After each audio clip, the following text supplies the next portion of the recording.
C'est un peu spécial parce qu'on a déjà fait l'avant-première de ce film. Ouais. Et il n'y avait personne. On était tristes. On s'est dit non, il faut quand même. Non, c'était il y a longtemps. C'était pour les journées du syndicat des distributeurs indépendants. Et comme c'était un de nos coups de cœur, on s'était dit allez, on monte déjà. Il y avait beaucoup de pros dans la salle. Mais il y avait moins de spectateurs uniques, comme vous êtes. Tous uniques. Et du coup, quand on s'est dit avec Jour de Fête, c'est quand même dommage, t'aimes tellement ce film, tu pourrais mettre en compétition, j'ai fini par dire oui. Donc on l'a mis en compétition, parce que c'est un grand coup de cœur, comme beaucoup de films de cette compétition cette année. Voilà, donc vous allez le découvrir. Je précise, mais c'est important, que cette séance a lieu en partenariat avec Folie d'encre, parce que le juge Durand a écrit plusieurs textes importants. Et il nous a demandé si on acceptait de mettre en vente, à l'issue de la séance, en dédicace, 2 de ses livres, dont un livre important qui a un peu résonné dans les médias, qui s'appelle 160 000 enfants. Voilà, et donc on parlera du coup de sujets graves. C'est un petit bouquin très facile à lire, très lisible, très factuel, qui est le fruit de son travail à la Civise. Donc on est content qu'il soit là comme invité exceptionnel en plus des 2 réalisateurs, et on est content que Folie d'encre ait joué le jeu en commandant un peu à la dernière minute les livres afférents. Voilà, donc il y aura une table dans la nef avec une dédicace de ces 2 ouvrages. Ne me laissez pas avec les 50 exemplaires tout seul, je vais être triste. Non, ça va? C'est bon, il y en a 2 qui sont vendus. Voilà, bonne projection et à tout à l'heure pour la rencontre avec nos 3 invités.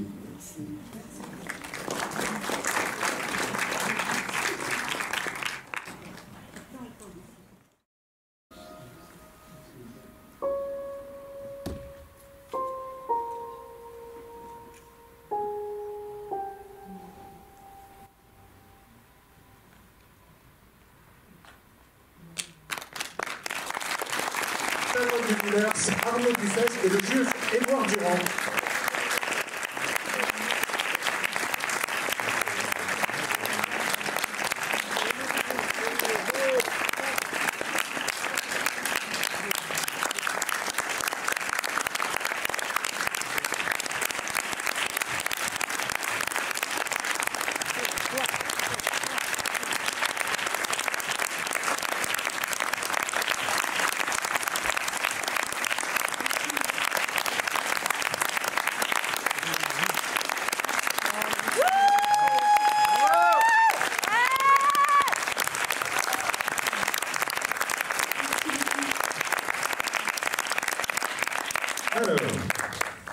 Déjà pas facile de faire une question-réponse après ce film, si vous en rajoutez, moi j'arrive pas.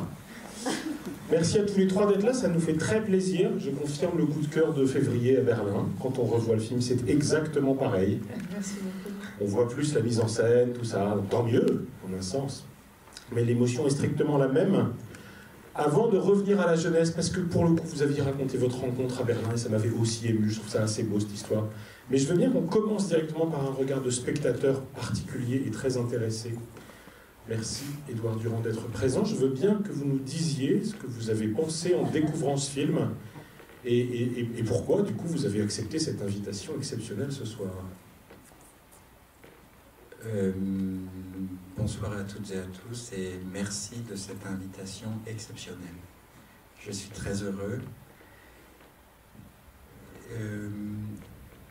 Je viens de dire à Charlotte et Arnaud la réponse que je vais donner à votre question très précise, et je l'avais déjà dit à Charlotte il y a plusieurs jours ou semaines. Ce que je sais de source sûre, c'est que il y a des personnes qui vont regarder ce film et qui vont décider de continuer à vivre en se disant « quelqu'un m'a comprise, quelqu'un m'a compris, quelqu'un est capable de ressentir ma souffrance et mon incompréhension du monde. » Et oui, c'est exceptionnel. Et nous ne verrons pas ces personnes, parce qu'elles sont dans le secret d'une maison, elles sont le soir devant la télé, dans un cinéma, aujourd'hui peut-être.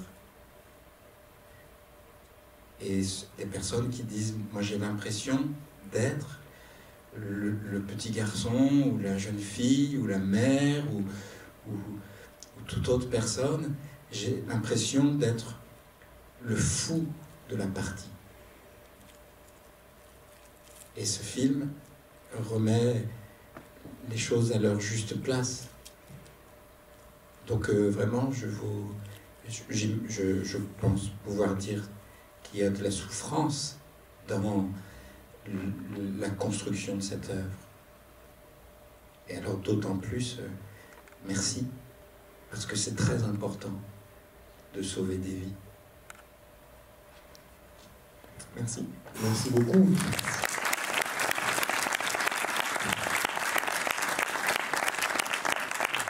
Je ne sais pas si je devrais dire ça, on commence par des trucs très intimes, mais comme j'ai vu que tu étais très ému, j'étais d'autant plus ému. Moi, j'ai vécu pendant plusieurs années avec une victime d'inceste, et elle était aux auditions de la Civis très régulièrement. Vous êtes l'homme qu'elle admire le plus au monde. Et du coup, là, voilà, le côté personnage qui est dans le noir, mais qui regarde quelqu'un qui enfin lui permet d'exprimer sa souffrance, ça me parle aussi pour ça.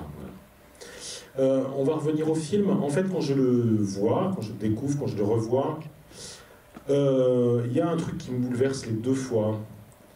C'est l'extrême subtilité du portrait de la mère. Moi, franchement, si l'interprète principal d'Alice n'a pas le prix d'interprétation au César, je comprends rien à ce jeu. Enfin, je sais pas si le film est belge, français, on s'en fout. Enfin, on a un film iranien qui présente la France, ça va. On peut aussi donner un prix d'interprétation à cette actrice extraordinaire, vraiment.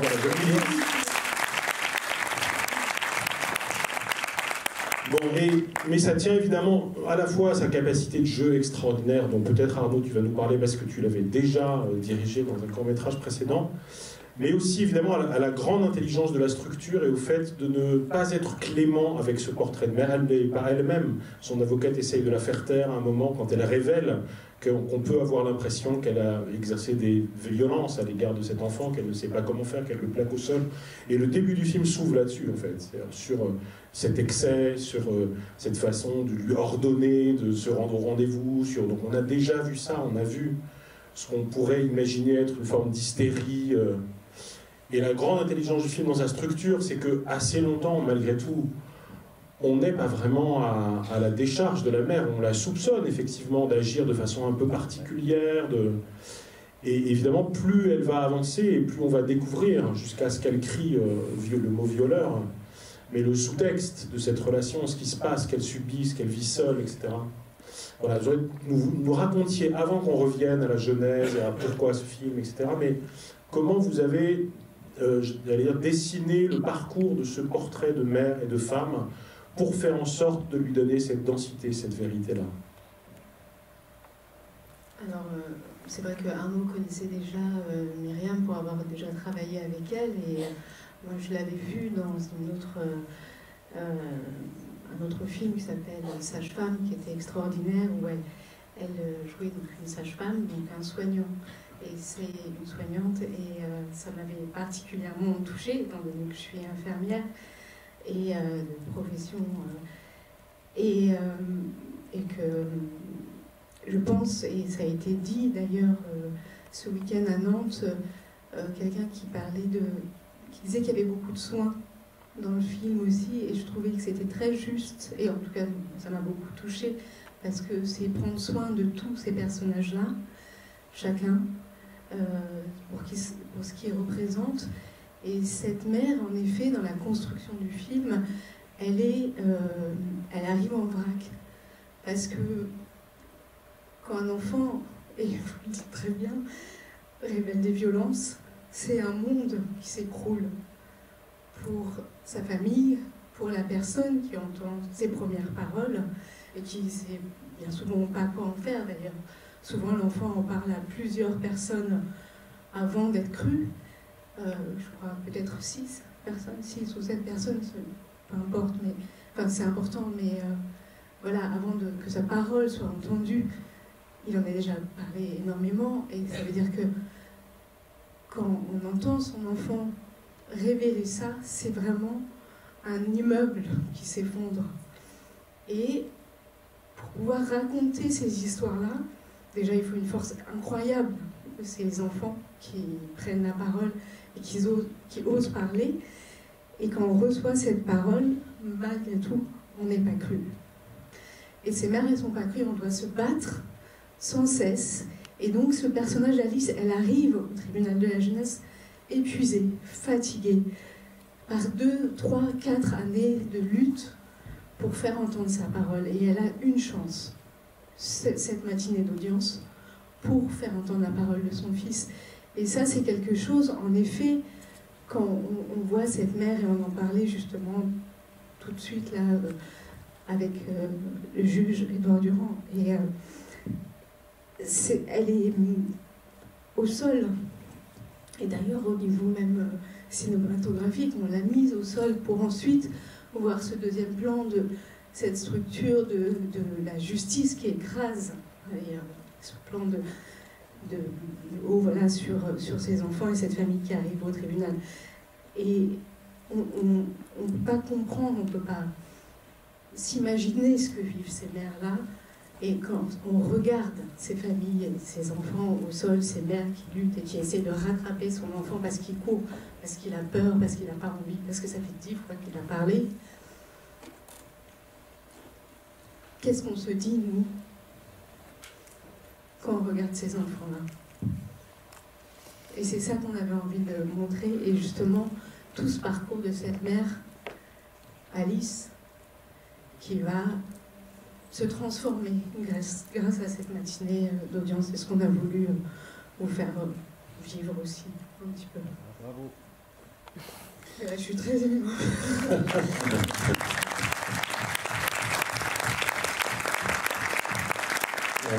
Peut-être laisser la parole au public, mais je pose quand même une vraie question de mise en scène, quand même, parce qu'elle m'impressionne d'autant plus à la deuxième vision en séance. La première fois, on est totalement porté par le récit, par la puissance à la fois de l'écriture et du jeu.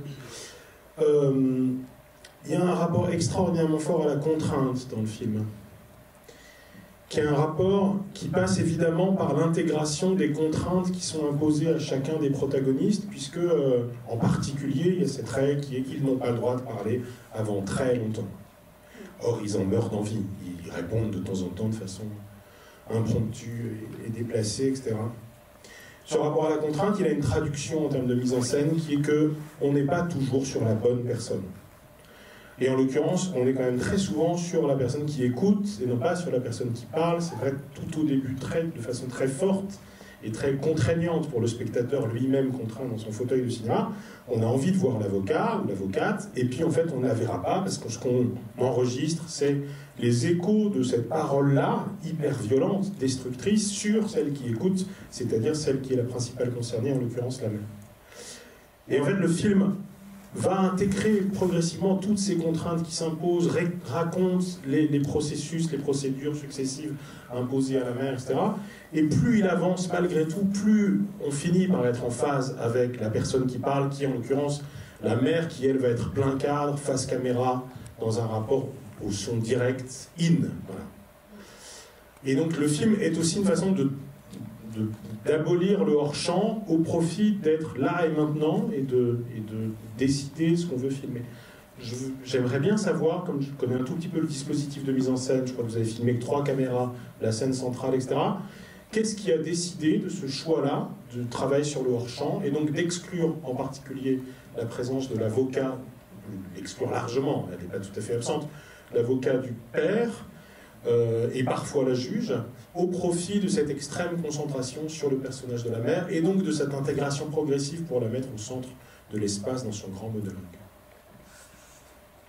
En fait, nous, on avait conscience en écrivant le scénario que le film allait être très verbal, qu'il allait y avoir beaucoup de paroles, ça allait être une scène centrale de 50 minutes avec beaucoup d'informations à suivre, à écouter pour le spectateur. Il y avait vraiment une volonté de rester en tension, de capter l'attention des spectateurs, parce que du début à la fin, parce que si on le perd, à un moment donné, on ne sert pas le sujet, on voulait vraiment que l'émotion soit la plus forte possible entre le début et la fin. Et donc, il y a eu effectivement ce choix de focaliser tout du long sur le personnage de cette mère, d'épouser son point de vue. Dans un premier temps, on en parlait tout à l'heure avec M. Durand, en construisant le scénario de manière à ce qu'on puisse peut-être... Monsieur le juge. avec monsieur. Non,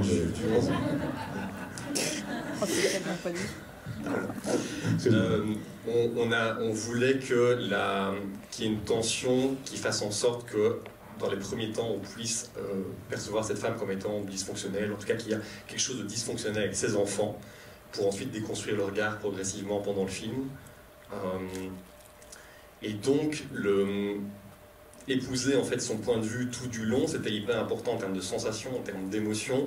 Il y avait aussi une référence au procès de Jeanne d'Arc qu'on avait eu comme idée en mise en scène. C'est un film très, très daté, mais en fait il est extrêmement intéressant par rapport à la question du... Passion de Jeanne d'Arc, du coup, de Dreyer. De Dreyer, oui, tout à fait. Et donc cette femme qui est au centre, acculée, c'est elle à qui on demande qui est convoquée avec ses enfants, à qui on demande de rendre des comptes, et pas à l'agresseur.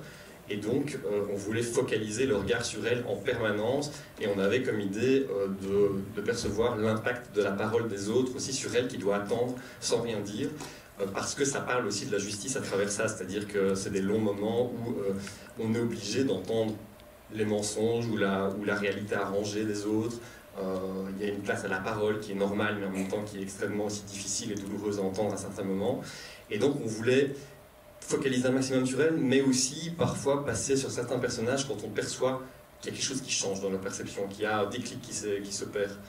Et donc ces plans d'écoute, on savait très vite en écrivant le scénario que ça allait être une partie intégrante de la mise en scène, et que le hors-champ, il allait être rendu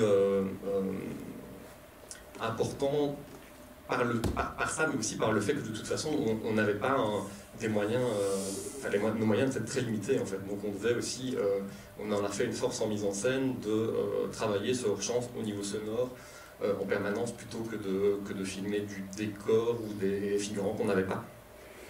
Et puis je pense aussi, il y avait, parce qu'on a travaillé au groupe Ouest sur 2 temps distincts, et on est arrivé au groupe Ouest avec beaucoup de colère, et il y avait de quoi être en colère, et du coup on avait une perception différente de justement qu'est-ce qu'on a envie. Est-ce qu'on a envie que le spectateur se mette à distance? Est-ce qu'on va le confronter directement à cette parole, ou est-ce qu'on le met un tout petit peu à l'écart?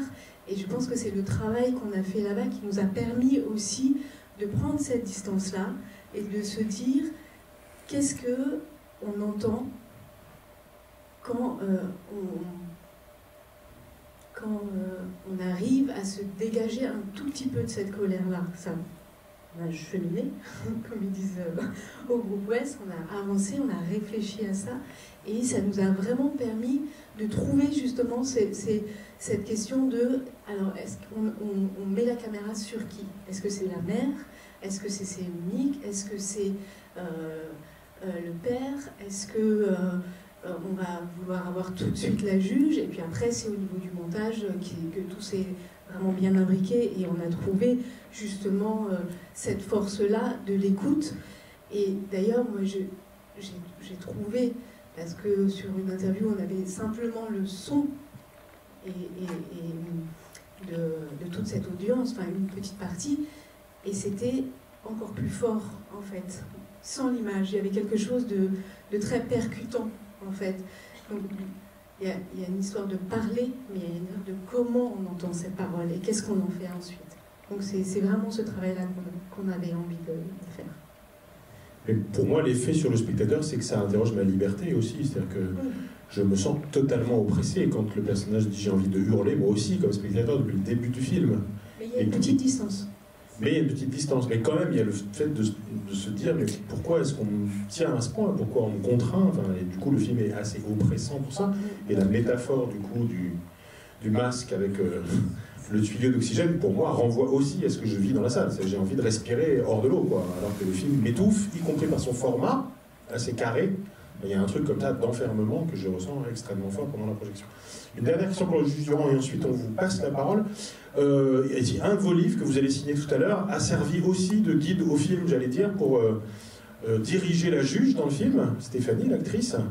Vous, quand vous regardez le film aujourd'hui, est-ce que vous vous dites le film est juste par rapport à ce qu'est l'institution, pas seulement du côté des victimes, mais vraiment du côté de, j'allais dire, la compréhension qu'elle manifeste, puisqu'elle est finalement relativement à l'écoute de la parole de cette femme. Elle intervient de temps en temps pour recadrer, par exemple, le père ou son avocate. Et j'allais dire une question un peu plus politique. Qu'est-ce que vous vous dites des questions que pourrait poser ce film à la justice et des orientations qui pourraient être les siennes pour être davantage à l'écoute de ces enfants victimes? Oui, c'est très juste. C'est très juste pendant l'audience et c'est très juste avant l'audience. Cet effet d'écrasement. Alors elle le dit quand elle parle aux enfants, elle dit comme une réponse, comme une justification. Après on sait qu'elle dit moi je vous crois, on vous croit, mais elle commence par dire la justice c'est compliqué. Les principes c'est compliqué. Et au nom de cette complexité, on impose cette oppression des corps qui attendent à proximité directe de l'agresseur. Est-ce qu'on peut un instant, parce que l'image est bouleversante de ce point de vue-là, le côte à côte, c'est une oppression. Donc oui, c'est politique, bien sûr. C'est une oppression. Vous mettez une victime et un agresseur assis là, comme ça. Ce sont des audiences que, en vous disant ça, j'ai des visages en tête. C'est une oppression. C'est l'interdiction d'être. Et il faut aller jusqu'à l'extrême qui interdit de faire comme si on n'avait pas vu pour dire bon ben on se déplace. Celle qui a dit oh, elle doit bien avoir une forme de jouissance à changer les couches de son fils de 10 ans, tout d'un coup se dire je vais quand même me mettre entre les deux. L'institution qui dit ça, qui en font partie. Et ensuite, la dimension politique, ce que je voudrais juste dire là, c'est que cette juge est magnifique, puisqu'elle dit aux enfants moi je vous crois, ici on vous croit. C'est que l'oppression, c'est aussi de faire attendre, de laisser en suspens.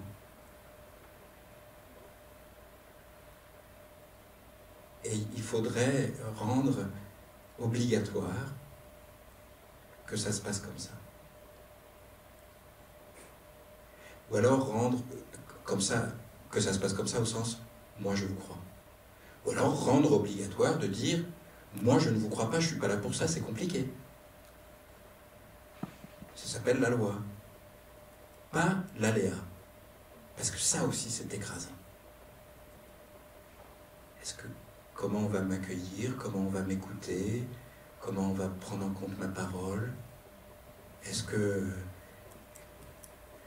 qu'on va faire de ma parole à moi je n'ai pas entendu que l'enfant m'a dit que et je pense qu'il faut des visites médiatisées, dit l'avocat d'enfant.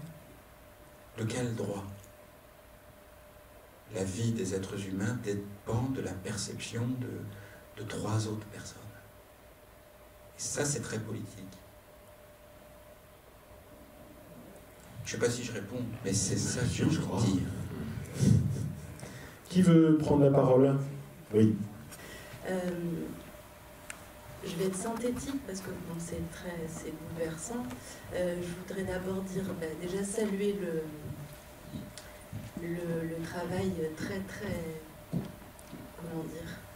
conséquent, on va dire. C'est dur de trouver les mots. Après, je voudrais saluer le courage. Je pense que... Plus près du micro pour que tout le monde... Oui. Je vous dirais simplement ça, merci.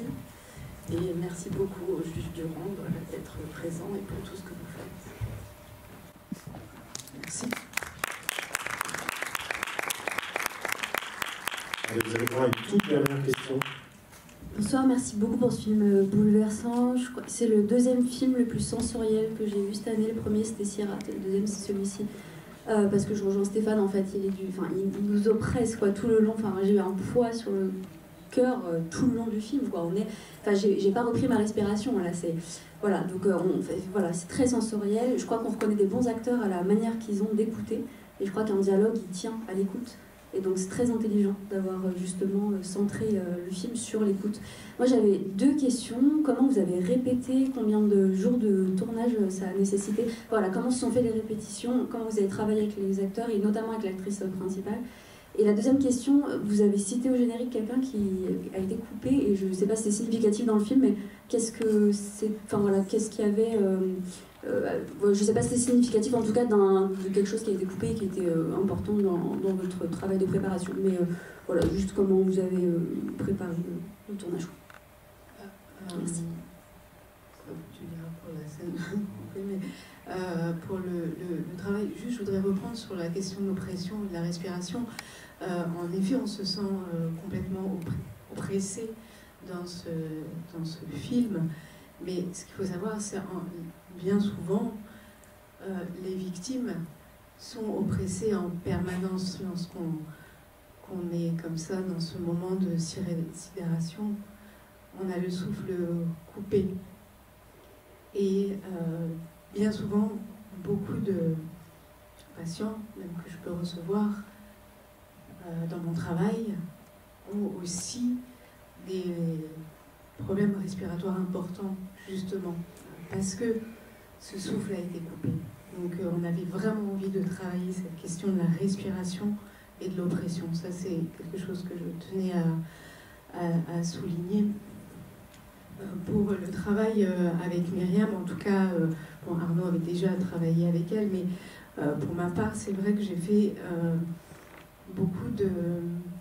Je pense qu'on a travaillé la mise en scène aussi sur l'échange qu'on a pu avoir en tant que femme, en tant que mère, et on parlait des sensations, et ça a été très important pour moi qu'elle comprenne justement ce que c'est quand son enfant a envie de se jeter par la fenêtre, qu'elle comprenne, parce que c'est ça la réalité, ce que c'est quand son enfant se jette au sol parce qu'il ne veut pas avancer ni mettre ses chaussures.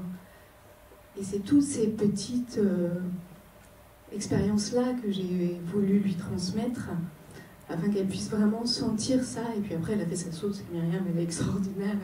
Voilà, je pense que le travail qu'elle fait, elle est vraiment... elle a compris ça. Et de la même façon, pour Laurent Capelluto, qui joue le père, le moment où il attrape le bras, notamment d'Alice, c'est la façon dont on sent la main ou la force de l'homme qui nous empoigne le bras pour nous dégager. C'est ça qu'on a travaillé. Donc les sensations, elles sont... Vous parliez des corps et des corps touchés et blessés. Déjà en tant que soignant, c'est quel rapport au corps on a. Et c'était vraiment quelque chose que, en tout cas, j'avais envie de mettre en avant dans la façon de diriger les acteurs. Après, on a eu plein d'autres méthodes et Arnaud peut en parler. Je vous laisse aussi expliquer d'autres façons de travailler avec et Myriam et aussi les enfants avec lesquels on a aussi eu des méthodes un peu particulières parce que c'est pas évident de diriger des enfants, notamment sur ces thématiques-là. Et les vrais avocats, puisque les avocats ne sont pas des acteurs. Et oui, et les avocats ne sont pas des acteurs, ce sont des avocats. Pardon En fait, on a tourné le film en 13 jours et cette scène d'audience a été tournée sur 4 jours. Donc, dans une confrontation entre avocats de profession, donc acteurs non professionnels, et des avocats et des acteurs pros. L'idée, c'était vraiment de les mettre dans des conditions les plus réelles possibles, d'une audience réelle. Donc les avocats ont préparé en amont leur rencontre avec leurs clients, c'est-à-dire sous forme d'entretien, depuis la première rencontre qu'ils étaient censés avoir dans le background du film, jusqu'au moment où le film commence. Donc on a avancé sous forme d'impro, de rencontres en fonction des habitudes des avocats pour nourrir le travail des actrices. Et ensuite, avec les enfants, c'est un type de travail où on nourrit le lien avec la mère, entre le frère et la sœur, etc., à travers des jeux, des trucs de confiance, des trucs de physique, etc. Enfin, c'est vraiment construire des relations entre les personnages en fait, en amont. Et on voulait que le fait que ça soit une scène de 50 minutes en temps réel puisse du coup amener de l'imprévu, que chaque prise soit différente, que chaque prise suscite des émotions particulières chez les avocats, chez les actrices. Et pour ça, Myriam, elle a une méthode de travail qui est aussi au niveau, enfin, assez technique en fait. C'est-à-dire que sur un texte qui dure 50 minutes, on lui a demandé de l'apprendre au mot près, là où les avocats, eux, avaient juste des notes en fait, de ce qu'ils allaient dire dans l'audience, mais d'une fois à l'autre, ça changeait, l'ordre changeait, ils s'exprimaient comme ils le pouvaient, en fait, sans avoir étudié le texte. Myriam, c'était au mot à mot, comme les autres actrices.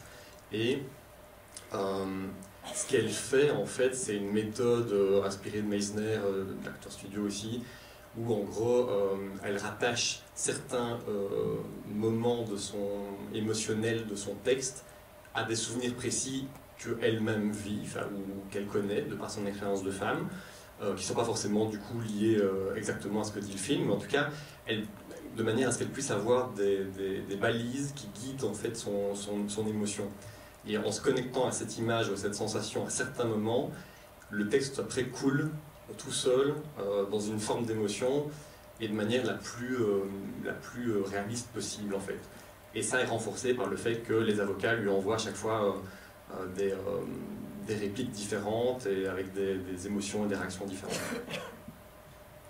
On va être obligé de laisser la place au 4e film en compétition, qui est Baise en ville de Martin Jovin. Dédicace dans le hall avec monsieur le juge Édouard Durand, qu'on remercie chaleureusement. Un tout petit mot. Un tout petit mot. Oui.